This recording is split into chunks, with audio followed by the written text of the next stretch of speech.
پر پروردگار عالم کے ہم سب پر بہت بڑے احسان ہیں،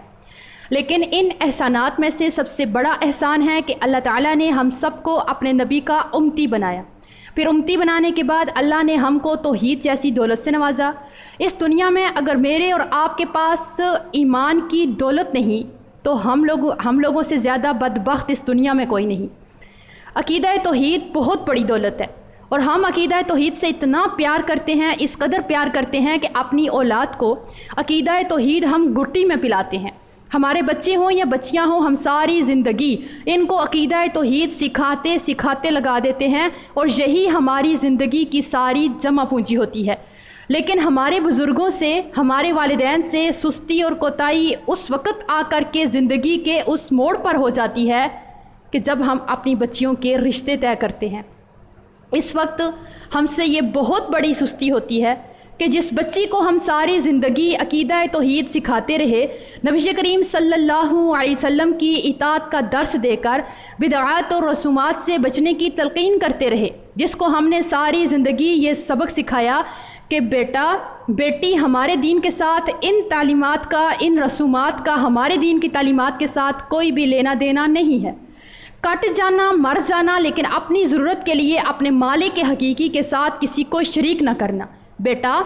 آپ کا خالق، مالک، داتا، مشکل کشا، غوث اعظم، دستگیر، حاجت روا، بگڑی بنانے والا، بیٹے دینے والا، بیٹیاں دینے والا، روزی رزق میں برکت دینے والا، کاروباری معاملات میں خوشحالی تنگ دستی دینے والا، بیماری سے شفا دینے والا، تیرے دکھوں کو دور کرنے والا، تیرے دل کی فریادوں کو سننے والا، تیرے گھر کو آباد کرنے والا، تیری خوشی اور غم کا مالک صرف اور صرف تیرا اللہ ہے۔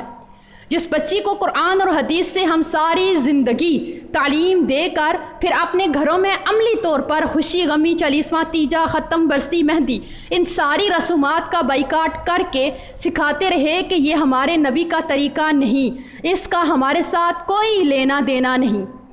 یہ بیٹی بچپن، لڑکپن، جوانی میں یہ تربیت لے کر کے اپنی زندگی میں جب آگے بڑھتی رہی اور ساری زندگی قدم بقدم اسی تربیت، قرآن اور حدیث کا خیال رکھتے ہوئے گزارتی رہی، افسوس کے ساتھ کہنا پڑتا ہے کہ جب ہم اسی تربیت میں بڑی ہوئی لڑکی کا رشتہ طے کرتے ہیں تو جہاں پر ہم سب کچھ لڑکے والوں میں دیکھتے ہیں، وہاں ہم لڑکے والوں کے مسلک اور عقیدے کو نظر انداز کر دیتے ہیں، وہ کتنا ہی بڑا مشرک کیوں نہ ہو۔ ہم یہ سوچ کر کہ اپنی بیٹی کا ہاتھ، توحید سے پیار کرنے والی بیٹی کا ہاتھ اس کے ہاتھ میں دے دیتے ہیں کہ کوئی بات نہیں، لڑکی کا خود کا عقیدہ بالکل ٹھیک ہے، ہماری تربیت مضبوط ہے، یہ ان کو بھی ٹھیک کر لے گی، اگر نہ کر سکی تو کم سے کم خود شرک نہیں کرے گی۔ اب ہوتا کیا ہے، اس لڑکی کی رخصتی ان کے گھر جب ہوتی ہے تو وہ اپنے عقیدے اور رسومات کے مطابق پہلے ہی لمحے سے وہ رسومات دلہن سے کرواتے ہیں، جن کا ہمارے دین اسلام کے ساتھ کیا، ہمارے معاشرے کے ساتھ بھی دور کا کوئی تعلق نہیں ہے۔ اب اس نئی نویلی دلہن سے جب وہ رسومات کروائی جاتی ہیں، اب جب یہ انکار کرے تو سب کے سامنے نئی نویلی دلہن پر منہ پھٹ، بد لحاظ، بد اخلاقی کا فتویٰ لگا دیا جائے گا، اور اگر یہ ان رسومات کو ادا کرنا چاہے تو کیسے ادا کرے۔ اس سے آگے چلیے، جب یہ شادی کر کے سسرال میں جاتی ہے، اگر وہاں پہ ہو جاتی ہے کوئی فوتگی، تو جس تیجے، ساتویں، ختم، برسی، مطلب کہ ہر قسم کی بدعات، یہ ساری زندگی بچنے کی خود بھی تعلیم دیتی رہی اور بچنے کی تعلیم لیتی رہی، لیکن وہاں پر آ کر یہ کرنے پر مجبور ہو جاتی ہے کہ اگر انکار کرے تو لڑائی جھگڑا، فساد، گھر برباد ہونے کا خوف، اور اگر کرے تو ایمان کو خطرہ۔ اس سے آگے چلیے، جب اسی کو اللہ اولاد جیسی نعمت سے نوازتا ہے تو بچے کی پیدائش سے لے کر ہی پہلے دن سے ہی، پہلے لمحے سے ہی بدعات کا وہاں پہ کیا، شرک کی وہاں پہ یہ لڑکی اس سے شرک کروایا جاتا ہے، یہ اپنی آنکھوں سے سب کچھ دیکھتی نہیں ہے بلکہ وہ کچھ کرنے پر مجبور کر دی جاتی ہے۔ اس سے آگے چلیے، کتنی ہی ہماری ایسی بہنیں ہیں کہ ان کو پروردگار عالم نے اولاد جیسی نعمت سے محروم رکھا، اب ان کے ہاں اولاد نہیں ہو رہی، لیکن اب ان کے گھر والوں کا پختہ عقیدہ ہے، ان کے گھر والوں کا پختہ عقیدہ ہے کہ اگر جو ہے وہ کسی بھی دربار پہ جایا جائے، پیر صاحب کے پاس جایا جائے، تو وہاں پہ ان کے چلا کروا لینے سے، تھپکی سے یا ان کے دم کروا لینے سے اولاد ہوتی ہی ہوتی ہے۔ اب اس لڑکی کو نہ جانے پر ساس خاوند یہ تانا دیتے نظر آتے ہیں کہ تم تو چاہتی نہیں ہو کہ ہمارے ہاں اولاد ہو، تم تو اس گھر کی خوشی ہی نہیں چاہتی ہو۔ اب اس لڑکی کو ہر وقت وہاں پہ نہ جانے پر اپنے سر کے اوپر لٹکتی تلوار نظر آتی ہے۔ اب اس کی نظروں کے سامنے وہ منظر بھی آتا ہے کہ جب اس کے باپ نے قرض لے کر، نہ ختم ہونے والا قرض لے کر، اس کو جہیز کے ساتھ اس گھر میں شادی کر کے دیا، اور اس کے ساتھ اس کو وہ منظر بھی آتا ہے نظر کہ جب یہ طلاق جیسا دھبا اپنے ماتھے پہ لے کر ان دنیا والوں کو کیا منہ دکھائے گی، اس معاشرے میں کیسے ثابت کرے گی کہ وہ بے قصور تھی، اس کا کوئی قصور نہیں تھا، اور دنیا والے اس کو طلاق یافتہ ہونے کی وجہ سے طعن و تشنیع کریں گے۔ جب یہ منظر اس کے سامنے آتے ہیں، وہ لڑکی نہ چاہتے ہوئے اپنے ضمیر کو مار کر کے بھی ان کے ساتھ معصوم شرک کرنے چلی جاتی ہے۔ اب آپ اس سے اندازہ کیجئے، یقین کیجئے کہ کتنی ہی لڑکیاں ہیں جو یہاں پر روتے ہوئے کال کر کے پوچھتی ہیں کہ ٹیچر ہم لوگ شرک کرنا نہیں چاہتے،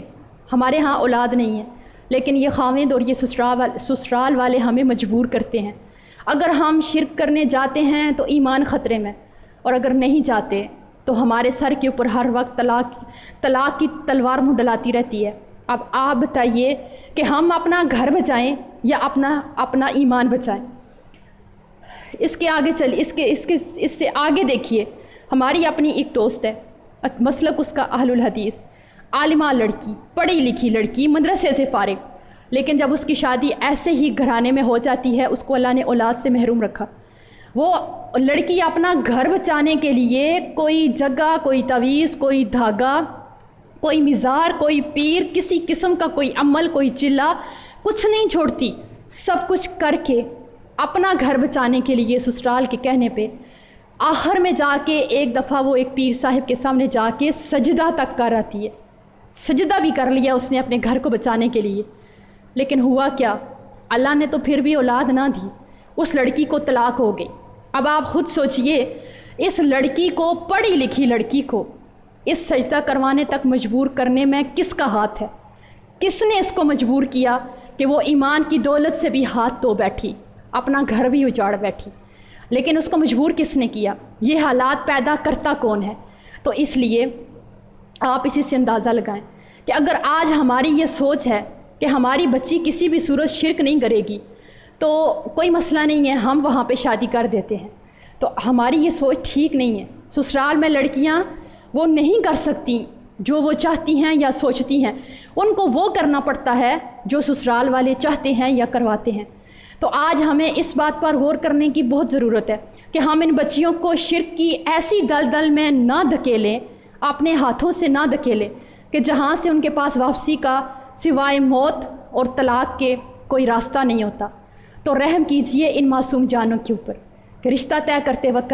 عقیدہ توحید کو، ایمان کو بنیاد بنا کر کے رشتہ طے کیجئے۔ اپنے ہی من میں ڈوب کے پا جا سراغ زندگی، اپنے ہی من میں ڈوب کے پا جا سراغ زندگی، تو میرا نہیں بنتا نہ بن، اپنا تو بن۔